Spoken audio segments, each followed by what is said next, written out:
तुम्हारे जीते जी हमारी यह दशा हो गई और तुम्हारी सेना पर धिक्कार है।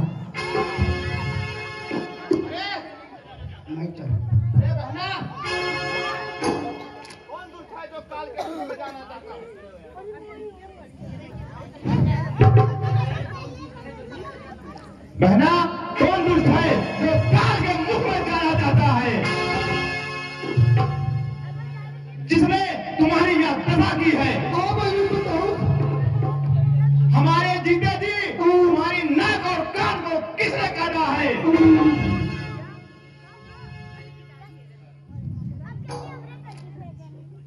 अरे बहन, बहुत प्यारे का नाम तो बना, काल के मुख में जाना चाहता है। भाई, इस दंडकपुर में राम और लक्ष्मण आए हैं और उनके साथ एक नारी भी है। उसी स्त्री के कारण मेरा यह दुर्दशा की है। भैया, ये पंचवटी में रहते हैं, ये पंचवटी में रहते हैं और संग नारी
जय श्री राम।